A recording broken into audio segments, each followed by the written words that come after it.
ভেতরে চলছে অন্য কাজ। অর্থাৎ সরকারের ভেতরে এখন সবচেয়ে বড় উদ্বেগ উৎকণ্ঠার বিষয়টি হচ্ছে শেখ হাসিনার আগমন। এমনকি স্বয়ং প্রধানমন্ত্রী রীতিমতো মহা বিপদে পড়ে গেছেন মাত্র এই কয়েক দিনের তার ক্ষমতার মেয়াদে, যেটা তিনি কল্পনাও করতে পারেননি। এমনটাই তিনি মন্তব্য করেছেন তারই ঘনিষ্ঠ একাধিক মন্ত্রীর সঙ্গে। পাশাপাশি গত এক সপ্তাহের মধ্যে তারেক রহমান দফায় দফায় বৈঠক করেছেন তার ঘনিষ্ঠ কিছু সংখ্যক উপদেষ্টা এবং দুটি নিরাপত্তা সংস্থার প্রধানের সঙ্গে।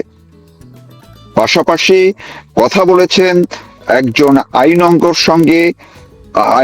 সঙ্গে যে শেখ হাসিনা যখন ফিরবেন, ভেতরে আড়ালে আবডালে আন্তর্জাতিক বলয়ে যত ধরনের যা কিছুই আলাপ আলোচনা কিংবা যতই পদ্ধতি পলিসি হোক না কেন, তারপরেও সবচেয়ে চূড়ান্ত যে বিষয়টি, এবং ওই যে বললাম তারেক রহমানের জন্য মহা বিপদ, সেটি হচ্ছে শেখ হাসিনার নিরাপত্তা কিভাবে দিবেন তারেক রহমান।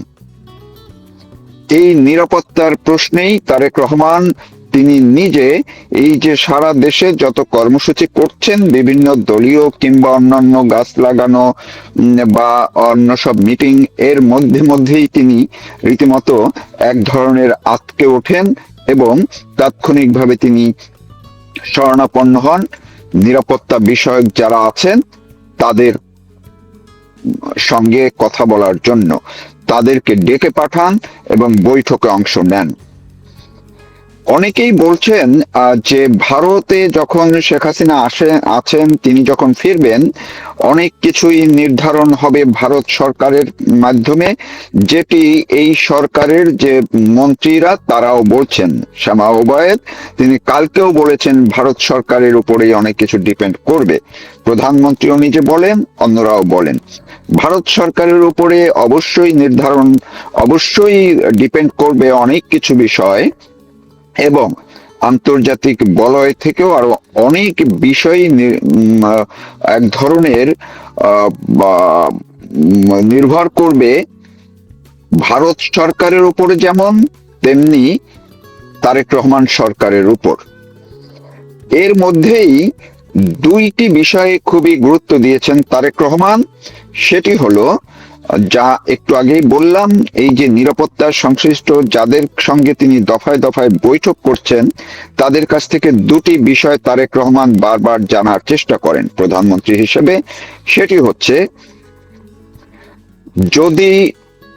যখনই যেদিনই শেখ হাসিনা দেশের সীমান্তে পা রাখবেন, সেটি বিমানে আসুক কিংবা সড়ক পথে আসুক, আইন শৃঙ্খলা বাহিনীর পক্ষ থেকে বা স্বরাষ্ট্রমন্ত্রী বলছেন যে তাকে দেশে পা রাখার সঙ্গে সঙ্গে তাকে গ্রেপ্তার করা হবে। কিন্তু তারেক রহমান এর মধ্যে জানতে চেয়েছেন, কারণ এর আগে কোনো একজন আইনজ্ঞ তাকে বলেছেন যেহেতু এই মুহূর্ত পর্যন্ত শেখ হাসিনার পদত্যাগপত্র আইনগতভাবে কোথাও পাওয়া যায়নি, ফলে যেই মুহূর্তে তারেক রহমান দেশের মাটিতে পা ফেলবেন, সেদিন কিন্তু তিনি প্রধানমন্ত্রী হিসেবেই দেশের মাটিতে পা রাখছেন। যেটি আওয়ামী লীগ বলছে কিংবা অনেকেই বলছে, এটি শুধু কথার কথা নয়, সাংবিধানিক কথাও তাই। এমনকি এই যে গত কয়েকদিন পর্যন্ত এই ইস্যুটি কিন্তু আবার জোরালো হচ্ছে। আপনারা দেখবেন যারা শেখ হাসিনা সরকারকে উৎখাতে বড় ভূমিকা রেখেছে, সেই বদিউল আলম মজুমদার, মানে মার্কিন ডিপ স্টেটের যারা লোক, তারাও এটি বলছেন, এখন প্রকাশ্যেই বলছেন। জামাতের আমির তো সেদিন আরো খোলামেলাই বলে দিলেন। ফলে এই বিষয়টিও তারেক রহমানের একেবারে বুকের ভেতরে আঘাত লেগেছে। সত্যি সত্যি শেখ হাসিনা যখন দেশের মাটিতে পা রাখবেন, ফিরবেন, তিনি তো তখন সাংবিধানিক ভাবেই দেশের প্রধানমন্ত্রী হিসেবে থাকছেন। তাইলে তারেক রহমানের অবস্থা তখন কি হবে? আইনগতভাবে যারা বলছেন যে তাকে গ্রেপ্তার করবেন, আসলে কি তখন প্রধানমন্ত্রী হিসেবে গ্রেপ্তার তাকে করার এখতিয়ার সরকারের কিংবা আইন শৃঙ্খলা বাহিনীর থাকবে কিনা? আরেকটি বিষয় তিনি জানতে চান যে শেখ হাসিনা যেদিন ফিরবেন তাকে বিভিন্ন এজেন্সির পক্ষ থেকে বলা হয়েছে শেখ হাসিনা একা ফিরবেন না। যেহেতু তিনি ঘোষণা দিয়েছেন দলীয় নেতা কর্মীর যারা আছেন ভারতে আশ্রয় নেওয়া তারা যেমন তার সঙ্গে আসবেন, এবং পাশাপাশি বিশ্বের বিভিন্ন দেশের আওয়ামী লীগের নেতা কর্মী যারা যতটা সম্ভব তারা একই শিডিউল মেনটেন করে তার সঙ্গে আসবেন, সেটি বিমানে হোক, সেটি সীমান্ত মানে সড়ক পথে হোক। তার চেয়েও বড় একটি বিষয় যেটি নিয়ে আলাপ আলোচনা হচ্ছে নিয়ত, সেটি হচ্ছে প্রতিনিয়ত যে আলাপ আলোচনাটি হয় সেটা হচ্ছে শেখ হাসিনাকে গত এই 5-6 মাসে আন্তর্জাতিক মিডিয়া যেভাবে ফোকাস করছে সেই আঙ্গিকে নিশ্চিত হয়েছেন তারেক রহমান সরকার এবং অন্য সবাই যে শেখ হাসিনা যেদিন ফিরবেন সেদিন তার সঙ্গে অর্থাৎ ওই সময়ে আন্তর্জাতিক বাঘা বাঘা বিভিন্ন মিডিয়ার সাংবাদিকরা প্রতিনিধিরা উপস্থিত থাকবেন।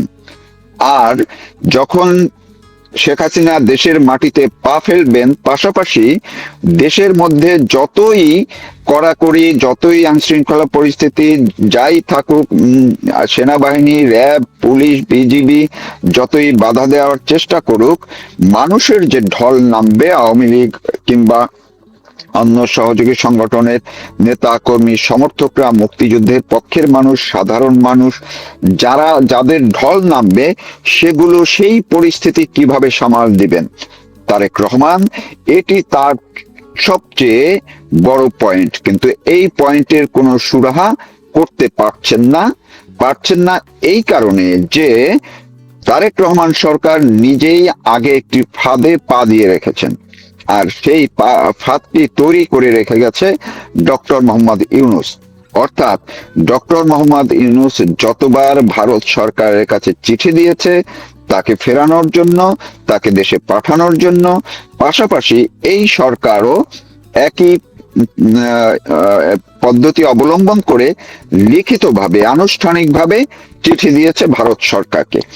এখানেই তারেক রহমান আটকা পড়ে গেছেন। এখন তারেক রহমানকে আন্তর্জাতিক বিশ্ব থেকে এবং ভারত তো অবশ্যই তাকে ইতিমধ্যেই বলা শুরু করেছেন বিভিন্নভাবে আলাপ আলোচনায়। আনুষ্ঠানিকভাবে এখনো জানানো হয়েছে কিনা এটি আমি এখনো জানতে পারিনি, কিন্তু তারেক রহমানের সঙ্গে যারা কথা বলেছেন আইন শৃঙ্খলা রক্ষা মানে এজেন্সির, তাদের কোনো একটি সূত্র আমাকে জানিয়েছেন যে তারেক রহমানকে তারা বলেছেন যে যখনই শেখ হাসিনা দেশে ফিরবেন তখন হয়তোবা ভারত সরকার সবচেয়ে বড় চাপ তৈরি করবে তারেক রহমানের উপরে শেখ হাসিনার নিরাপত্তার বিষয়ে। অর্থাৎ শেখ হাসিনাকে আইনগতভাবে যে ফিরিয়ে দেওয়ার কথা সরকার বলছে, সেই আইনগতভাবে অর্থাৎ তাকে গ্রেপ্তার করে প্রত্যাপনের যে বিষয়টি ভাবছে তারেক রহমান সরকার, সেটি তো হওয়ার কোনো সুযোগ নেই, হবেও না। বরং ভারতের অতিথি শেখ হাসিনাকে যেদিন দেশে পাঠাবেন কিংবা সেটি যেভাবেই হোক, তখন যদি কোনোভাবে শেখ হাসিনার উপরে কোন রকম হামলা বা কোনো বিশৃঙ্খল পরিস্থিতির সৃষ্টি হয়, তবে সেই দিনই তারেক রহমানের মহা বিপদ একেবারে সামনে নেমে আসবে। এবং তখন তারেক রহমানের ক্ষমতা থাকবে কি থাকবে না, দেশের পরিস্থিতি কি হবে না, সেই পরিস্থিতিটি কিভাবে সামাল দিবে এটির কোনো পথ এখন পর্যন্ত তারেক রহমান সরকার খুঁজে পাচ্ছে না। এবং তার নিরাপত্তা এজেন্সির যারা আছেন তারাও এই বিষয়ে এখন পর্যন্ত তাকে কোনো রকম দিক নির্দেশনা দিতে পারছেন না।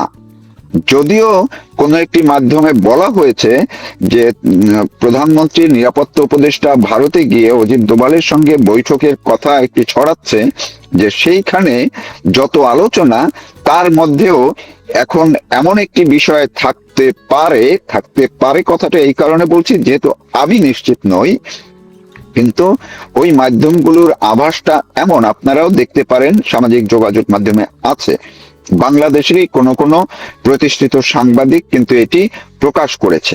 তো সেই জায়গাটিতে কেউ কেউ বলার চেষ্টা করছেন বরং বাংলাদেশ সরকার বা তারেক রহমানের নিজে এই মহা বিপদ থেকে উদ্ধার পাওয়ার সবচেয়ে মহামন্ত্র হিসেবে কাজ করছে। ভারত সরকারকে এখন আকুতি মিনতি জানানো, যে কোনো ভাবে শেখ হাসিনাকে যাতে ঠেকিয়ে রাখা হয়, শেখ হাসিনাকে যাতে তার কথা অনুযায়ী এই মুহূর্তে অন্তত পক্ষে 2-4 বছরের মধ্যে যাতে বাংলাদেশে না পাঠায়। এখন যখনই এই প্রস্তাব যদি সত্যি সত্যি দেওয়া হয়, তবে তখনই তো ভারত বলবে তোমরাই তো চেয়েছো, আনুষ্ঠানিক চিঠি দিয়ে তাকে ফেরত চেয়েছো, তো এখন তো তিনি নিজেই স্বেচ্ছায় দেশে যাচ্ছেন, তাহলে তোমরা তার নিরাপত্তা কেন দিতে পারবে না?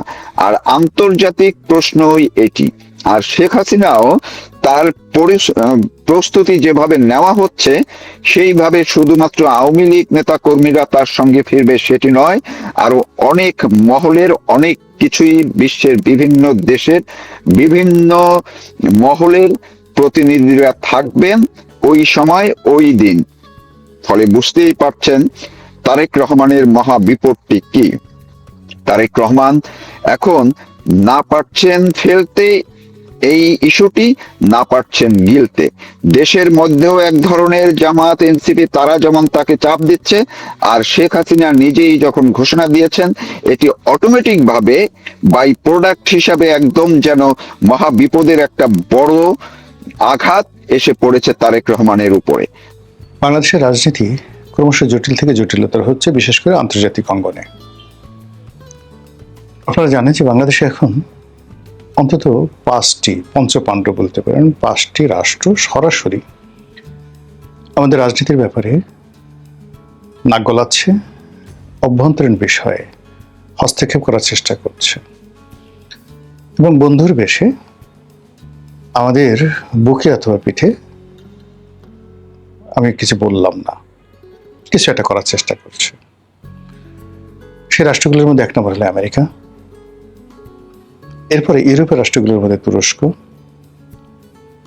এশিয়ার রাষ্ট্রগুলোর মধ্যে চীন, পাকিস্তান এবং ভারত। এই 5টি রাষ্ট্র। আপনি যখনই কোনো একটা জায়গাতে দেখবেন এরকম সংখ্যা 5টির সংখ্যা হয় পঞ্চপাণ্ডব, সেই পঞ্চপাণ্ডব যখন কোথাও একত্রিত হয়, সেখানে একটা যুদ্ধ অনিবার্য হয়ে পড়ে। যে কোনো একটা জায়গাতে কতগুলো ট্রায়াঙ্গেল রয়েছে, যেমন ধরুন দুটো পক্ষের মধ্যে সংঘাত সংঘর্ষ, 3টি পক্ষের মধ্যে সংঘাত সংঘর্ষ, এটিকে ট্রায়াঙ্গেল বলা হয়। আরেকটিকে বলা হয় পরস্পর বিরোধী, আরেকটি চতুর্মুখী। কিন্তু যেখানে 5টি কোণ থাকে, 5টি ক্ষেত্র থেকে অধিক্ষেত্র থেকে 5 ধরনের সিদ্ধান্ত আসে, এটিকে আমরা জ্যামিতির ভাষা বলি রম্বস। আর সেই রম্বস যখন রাজনীতির ময়দানে আসে, তখন কোনো অবস্থাতে যুদ্ধ এড়ানো যায় না এবং সেই যুদ্ধের পরিণতি মারাত্মক আকার ধারণ করে। বাংলাদেশে এখন যে 5টির কথা বললাম রাষ্ট্রশক্তি পঞ্চপাণ্ডব, ঠিক একই অবস্থা দেখেন এখন ইরানে ঘটছে। সেখানে Iran, America, Israel, Iran, America, Israel, এরপর রাশিয়া এবং চীন। দেখেন 5টা রাষ্ট্র।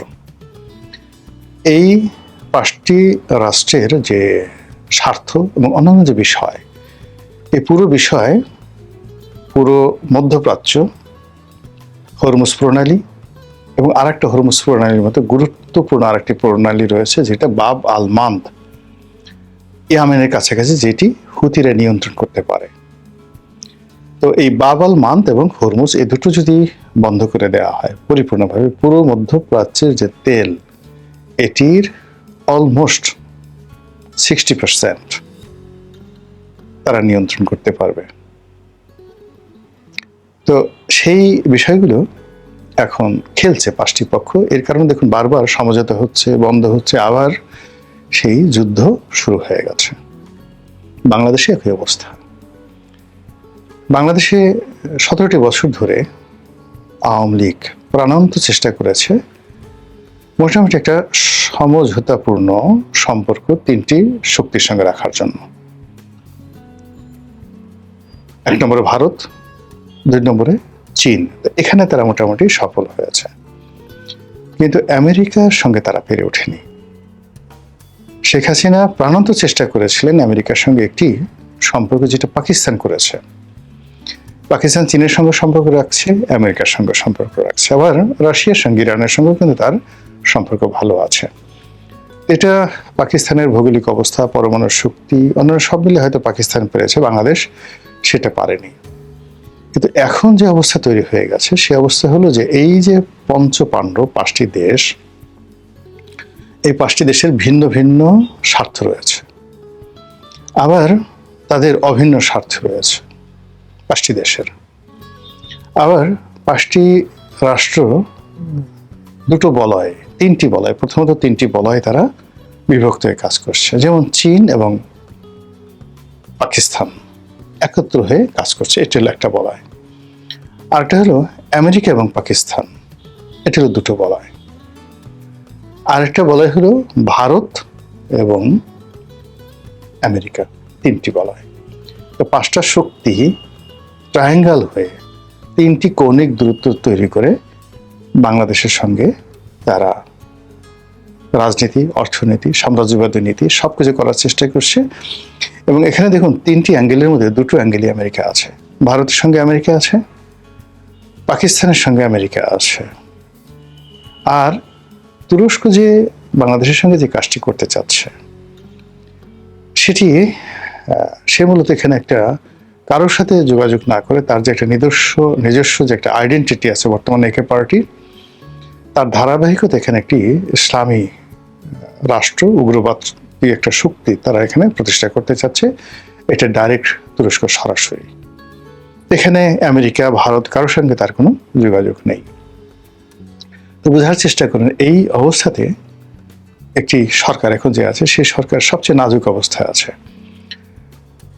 প্রথমত সরকারে যারা পরিচালনা করছেন, তারা যারা অভিজ্ঞতা সম্পন্ন, তারা বৃদ্ধ, খুবই বৃদ্ধ, এবং 17 বছর আউট অফ রেস থাকার কারণে বিশ্ব রাজনীতি, বিশ্ব অর্থনীতি ইত্যাদি থেকে তারা বহু যোজন দূরে তারা চলে গেছে। পরবর্তী যে অংশটি আছেন, যারা যুবক, বৃদ্ধ নন, যুবক, তো তাদেরও আসলে অভিজ্ঞতা নেই এবং সফলতা নেই। এর বাইরে একেবারে নবীন কিছু মন্ত্রী আসছেন, যাদের অভিজ্ঞতা কনসিস্ট বাংলাদেশের মধ্যে সীমাবদ্ধ। কাজে এ সকল বৃহৎ শক্তির ডিপ্টি সেক্রেটারি পর্যায়ের একজন ঝানু, আমলা, কামলা, অথবা ধরুন সেই দেশে একজন রাজনীতিবিদ, তাদের সঙ্গে টেবিলে বসে 1-to-1 আলোচনা করে দেশের সমস্যার সমাধান করার মতো কেউ নেই। এই মুহূর্তে সরকারের সবচেয়ে গুরুত্বপূর্ণ দুজন ব্যক্তি, আমি কোনো সমালোচনা করছি না। 1 নম্বরে জনাব সালাউদ্দিন সাহেব, 2 নম্বরে খলিলুর রহমান সাহেব। এখন সালাউদ্দিন সাহেব এবং খলিলুর রহমান সাহেব নরেন্দ্র মোদীর সঙ্গে বা ডোনাল্ড ট্রাম্পের সঙ্গে বৈঠক করবেন, সেটা অনেক পরের বিষয়। খালি জাস্ট দেখুন, বাংলাদেশে নিযুক্ত মার্কিন রাষ্ট্রদূত মিস্টার ব্রেন্ট ক্রিস্টেনসেন, কিংবা পাকিস্তানের রাষ্ট্রদূত, ইভেন ইরানের রাষ্ট্রদূত, ওনাদের সঙ্গে যখন এই 2জন ক্ষমতাধর ব্যক্তি পাশাপাশি বসেন, দাঁড়ান, এদের বডি ল্যাঙ্গুয়েজ লক্ষ্য করুন, তারপর এদের দিকে তাকান, আমার কাছে কি মনে হয় যে ওনাদের পাশে আমাদের 2জন ক্ষমতাধর লোকদেরকে কিভাবে মানায় এবং কেমন দেখায়, তাহলে আপনি বুঝতে পারবেন এখানে আউটপুট কিভাবে আসে। অথবা ধরুন প্রধানমন্ত্রী, এখন প্রধানমন্ত্রীকে উপস্থাপন করার জন্য সামাজিক মাধ্যম এখন একটা গুরুত্বপূর্ণ প্ল্যাটফর্ম। সেখানে বিএনপির মিডিয়া সেল আছে, প্রধানমন্ত্রীর কার্যালয় আছে, স্বয়ং তারেক রহমান সাহেব তার নিজের নামে ফেসবুক পেজ আছে। অহরহ প্রতিদিন সেখানে ভিডিও দেওয়া হচ্ছে, বিভিন্ন গুরুত্বপূর্ণ ইভেন্টের ছবি দেওয়া হচ্ছে, এবং লক্ষ্য করুন যে গত 4 মাসে এটি জ্যামিতিক হারে কমেছে। এখন এই সকল পেজের যে কোনো খবর তাদের ব্যাপারে মানুষের কোনো আগ্রহ নেই, লাইক কমেন্ট কিচ্ছু নেই। ফলে এই সরকারকে সবাই বলতো যে এটি ফেসবুকের সরকার, সেই ফেসবুকের সরকার এখন টেক্সটবুকের সরকার হয়ে গেছে। তো এই সকল পেজে যেটি দেখা যায় যে স্বয়ং সরকার প্রধান তার জীবনের বা দৈনন্দিন কর্মের উল্লেখযোগ্য বিষয়গুলো আপনি কি দেখেন? তিনি ফ্যামিলি কার্ড বিতরণের জন্য ঢাকার বাইরে যাচ্ছেন, নিজ হাতে কোদাল দিয়ে মাটি কাটার জন্য ঢাকার বাইরে যাচ্ছেন গাড়িতে করে। নাসিরউদ্দিন পাটোয়ারি বলছেন যে এই কাজগুলো আপনি গাড়িতে করে যাচ্ছেন প্রেম করার জন্য। বুঝেন প্রধানমন্ত্রীর মর্যাদাটা কোন পর্যায়ে উঠে গেছে বা নেমে গেছে। তারপর তার যে রাষ্ট্রীয় আচার, সেই আচারে গিয়ে দেখুন যে যখন কোনো একজন রাষ্ট্রদূত যাচ্ছেন তার সঙ্গে দেখা করার জন্য, সেখানে প্রধানমন্ত্রী ছবি তুলছেন, কথা বলছেন। How does it looks? এটা দেখতে আপনার কাছে কেমন লাগে? এরপরে তিনি অন্যান্য যে সকল বৈঠক করছেন, নন ফর্মাল হইতে অনেকের সঙ্গে কথা বলছেন, প্রতিদিনই একটা না একটা ঘটনা ঘটছে। এই পুরো জিনিসগুলোর মধ্যে আপনি দেখবেন যে সরকার আসলে হাঁপিয়ে উঠছে। তারা সিদ্ধান্ত নিতে পারছে না যে কখন কি করা দরকার। ঠিক সেই সময়টিতে এখানে এই যে 5টি পক্ষ পঞ্চপাণ্ডব, এই পঞ্চপাণ্ডবের 3টি অ্যাঙ্গেল, ট্রায়াঙ্গেল, এর বাইরে সরাসরি দুটো রাষ্ট্র সিঙ্গেল ওয়েভে খেলছে। তো সেই 3টি রাষ্ট্রের মধ্যে ডাইরেক্ট বেশি সিঙ্গেল ওয়েভে খেলছে চীন, সিঙ্গেল ওয়েভে খেলছে তুরস্ক আর দিল্লি। তো বাকি বিষয়গুলো নিয়ে যদি আমি বলতে যাই, এতে করে আপনাদের ধৈর্যচ্যুতি ঘটবে এবং ভিডিওর পরিমাণ বড় হবে। আমি শুধু দিল্লিকে নিয়ে মানে যতটুকু আমি বুঝেছি সেটা হলো দিল্লি সেই 2017-18 সন থেকেই আওয়ামী লীগের উপর বিরক্ত। এর কারণে দিল্লি মনে করছে দুটো বিষয় দিল্লির অ্যাজ এ হোল, যে আওয়ামী লীগ নামক যে দলটি, বাংলাদেশের যে স্বাধীনতাটি বা শেখ পরিবার, এটি মূলত দিল্লির অবদান রাষ্ট্রীয়ভাবে। তো তারা তাদেরকে সবসময় চেয়েছে দিল্লির দাস বা দিল্লির দাসী হিসেবে। এখানে বাংলাদেশে যিনি রাষ্ট্রদূত আসবেন তিনি ডিপটি অ্যাম্বাসেডর হন বা অ্যাম্বাসেডর হন, তিনি প্রধানমন্ত্রীর দরবারে সর্বেসর্বা থাকবেন। কিন্তু যে কোনো কারণে হোক শেখ হাসিনা বা বঙ্গবন্ধু এরা দুজনই এই জিনিসটি কখনো মানতে পারেননি। তো মানতে না পারার কারণে অনেক রাজনৈতিক ঘটনাগুলো ঘটেছে, যেগুলো বিভিন্ন বইতে ঐতিহাসিকভাবে এই বিষয়গুলো উঠে এসেছে। যারা বঙ্গবন্ধুর ঘনিষ্ঠজন ছিলেন, ইসলামপন্থী সাংবাদিক বা শেখ হাসিনার ঘনিষ্ঠজন ছিলেন, তারা কিন্তু এই বিষয়গুলো জানেন যে আসলে পর্দার আড়ালে কি ঘটনাগুলো ঘটে। তো যেটা বলছিলাম যে 2016-17 সনের পরই শেখ হাসিনা প্রাণান্ত চেষ্টা করেছেন ইন্ডিয়ার একটা বলয় থেকে বের হয়ে আরেকটি বলয় তৈরি করার জন্য, এবং ইন্ডিয়া ঠিক সেই সময়টা থেকেই বিএনপির সঙ্গে, জামাতের সঙ্গে বিভিন্ন অ্যাঙ্গেলে তারা যোগাযোগ শুরু করেছে। কিন্তু এই দুটো দলকে কখনোই তারা প্রেডিক্টেবল অবস্থায় পায়নি। ঘুরে ফিরে তাদের কাছে মনে হয়েছে আওয়ামী লীগের মন্দের ভালো। এবং এইভাবে টানাপোড়েনে যখন 2018 সালের যে নির্বাচনটা হলো, বলা হয়ে থাকে 2018 সালের নির্বাচনে ইন্ডিয়ার যে মাস্টার প্ল্যান ছিল বা শেখ হাসিনার যে ডিজায়ার ছিল, এটার অ্যাগেনস্টে গিয়ে সম্পূর্ণ চীন এখানে খেলে দেয়। এবং চীন যেভাবে ডিজাইন করে নির্বাচনের ঠিক একদিন আগে, ঠিক সেইভাবে নির্বাচনের ফলাফল হয় এবং আওয়ামী লীগের যে রাজনৈতিক মৃত্যু, বিশ্বাসযোগ্যতা, গ্রহণযোগ্যতা একেবারে জিরোতে পৌঁছে যায়। Sheikh Hasina become just a puppet.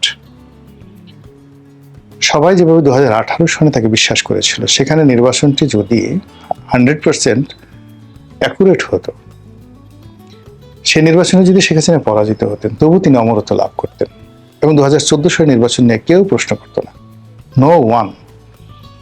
কিন্তু সেখানে এমনভাবে একটা ঘটনা ঘটানো হয়েছে, জাস্ট নির্বাচনের 4-5 দিন আগের থেকে গ্রাউন্ড ওয়ার্ক করেছে। আমরা ফিল্ডে যারা ছিলাম আমরা টের পেয়েছি। আমরা 16 ডিসেম্বর, 29 ডিসেম্বর নির্বাচন, 30 ডিসেম্বর নির্বাচন হলো, আমরা 16 ডিসেম্বর থেকে টের পেয়েছি যে সামথিং হ্যাপেন, যেটা সরকারের নিয়ন্ত্রণে নেই, মিলিটারির নিয়ন্ত্রণে নেই, পুলিশের নিয়ন্ত্রণে নেই, কে যেন খেলছে।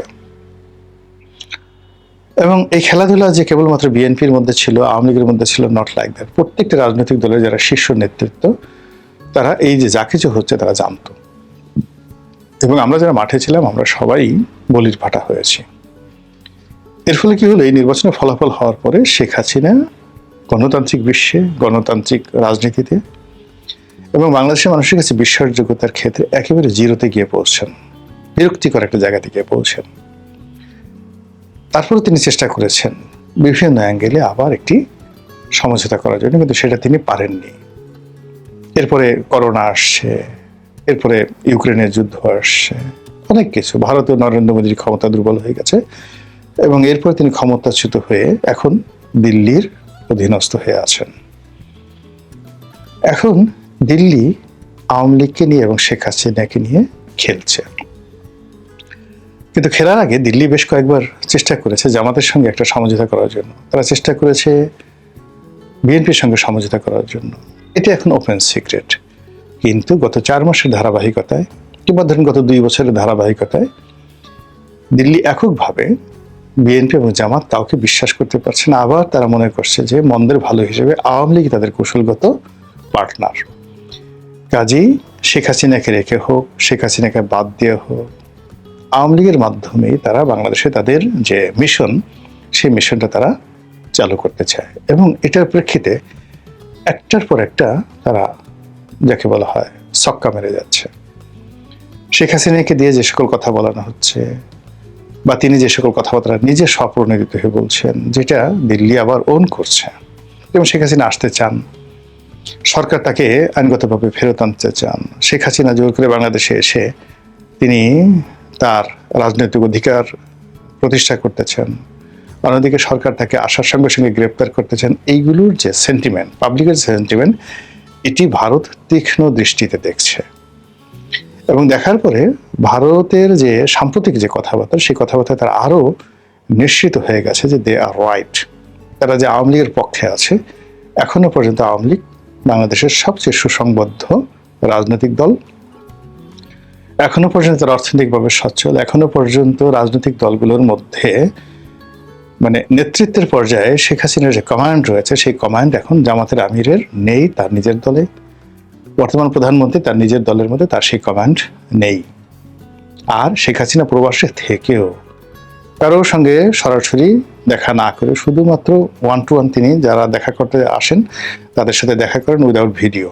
কোনো মানে যাকে বলা হয় ছবি যেন বাইরে না আসে, সে কোথায় আছে, সিক্রেটলি তাকে সেখানে রাখা হয়েছে। এর বাইরে তিনি কোনো অবস্থাতেই তার অবস্থানটা ভিডিওর মাধ্যমে দেন না। কেন দেন না? আমি এটা মনে করলাম যে সে কি মরে গেল কিনা, অন্য কোনো ঝামেলা হলো কিনা। কিন্তু দেখা গেল যে এখন টেকনোলজি এমন একটা জায়গাতে এসে গেছে। এই যে আমি ভিডিওটা করেছি, এই ভিডিওর ফুটেজ দেখে, চারিদিকের ওয়াল দেখে টেকনোলজি দিয়ে বলা সম্ভব যে আমার এই ভিডিও ধারণ করার যে জায়গাটির নাম কি, হোল্ডিং নম্বর কত, সময় কত, কোন সময় আমি ভিডিও করছি, এগুলো হুবহু বের করা সম্ভব। এবং এই কারণে শেখ হাসিনার কোনো ভিডিও ক্লিপ ভারত ছাড়ছেন না, বা শেখ হাসিনা নিজে দিচ্ছেন না, বা তার উপদেষ্টারা দিচ্ছেন না।